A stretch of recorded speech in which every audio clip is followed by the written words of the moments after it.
So I'm going to make some beef enchiladas tonight for supper here at the campfire. If you want to learn how to do this, how to cook in a Dutch oven and skillet, this is a pretty easy thing that you can make. Of course, got to get you a fire started, get you a good bed of coals. You don't have to have a cast iron skillet, but it helps. And of course, the Dutch oven, that's a 14-inch deep is what that's called. So get you that stuff. They're sitting on these little trevets that are real handy to have too, because sometimes you want to set your lid down, and it's handy to set them on one of those so you don't have to set it in the dirt. And then if you got to take it in and set it on your kitchen table, you don't want to get ashes and charcoal all over it. So get you a couple of those little trevets too. So when you make your fire, you just have to make it big enough that obviously you can cook with your skillet. You know, I'm going to set the skillet right over it. And then when it's time to use the Dutch oven, you're not actually going to set it in the fire. You'll just kind of scoop. I'll just kind of come in and scoop some of the fire and the coals up this way, and I'll set it next to the fire. But you got to have a good bed of coals, because you're going to scoop and fill the top of the lid up with coals. And you don't set it right on top, because then your food will burn from the bottom up. You kind of cook from the top down with a Dutch oven. So you're going to set it, where the ground was warm.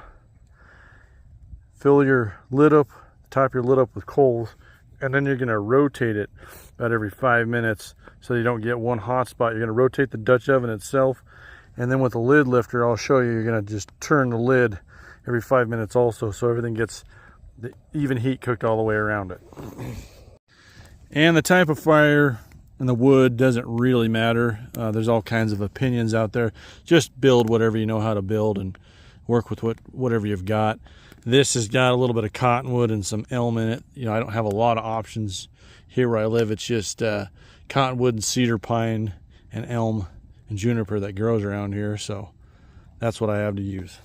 Cedar burns so fast and so hot, it's not really great for this, but this cottonwood and elm works pretty good. So I'm back here in the house in the kitchen, getting this skillet ready to brown some meat. If you don't know how to season a cast iron skillet or take care of one, I can make some videos about that. It's not too difficult to do, but I'm just throwing some of this snow-capped lard in there. That's what I'll use to brown the meat, and I'll also put just a dab of that in the Dutch oven. So here we go. So you don't have to have a skillet this big or a spatula this big. This is just my skillet that I use for cooking outside. It actually belonged to my great-grandpa. I found it in a chest full of his stuff and re-seasoned it. But I had it on the fire here for just a minute. It's a pretty hot fire, so it was getting way too hot. So I took the skillet off here to finish browning up this meat. But I'm going to go add the onions and bell peppers to it. So this is 3 bell peppers and 2 onions. I'll go out and add to that beef. So this is a sauce that I add to the enchiladas after they're all rolled up. I dump it on top of it. This is 2 cans of cream of chicken soup, a can of evaporated milk, and probably 2.5 to 3 cups of sour cream. You can also add chicken broth to this, but I didn't because I don't have any and I don't really like it. So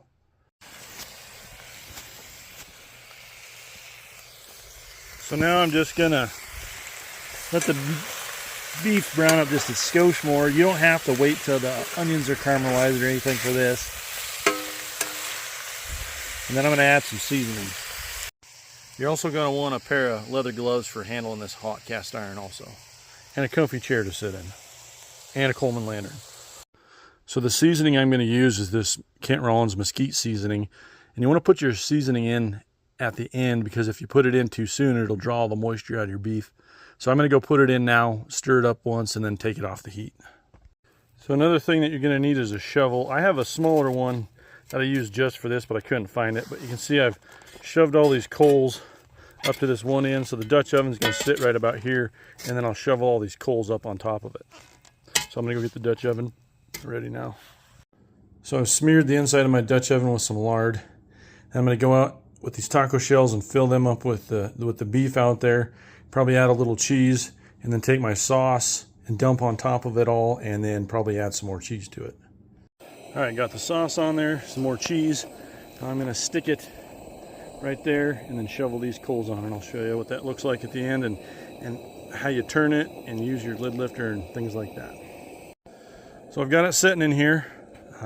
Heap as many coals on there as you can, as many as it'll hold. but don't set it on any coals, or not any big ones anyways. I scooped as many of them as I could back there to that back log, but it'll still be getting enough heat from the ground and the little bit of coals that are under there.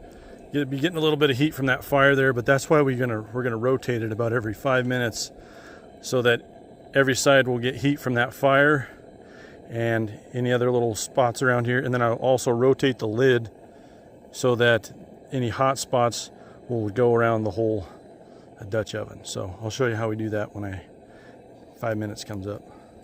Now for lid lifters, I like to use these tall ones that you can use this handle to grab stuff, but it's time to turn this Dutch oven. So I'm going to do it a quarter of a turn. So first I'm just going to hook the handle here, and I kind of use these as guides. I'm going to turn her about a quarter turn that way, and then I'm going to have to kind of get some of my coals out of the way to get to the lid handle right there, and then just kind of don't want to pick it up really, but just turn it a quarter of a turn also. So now we're all done. I'm going to shovel these coals off and let it cool off for a second. Then I'll take it inside, show you what it looks like, and then we're going to chow down. So I decided not to take it in. This Dutch oven's too hot, but got the lid off, scoop some up. Looks pretty good. So that's what she looks like. I scooped out way too much. I don't think I'll be able to eat all that, but it's really good as leftovers too. But hope you enjoyed watching this, and if you want to learn more about this kind of stuff, I can make some more of these videos.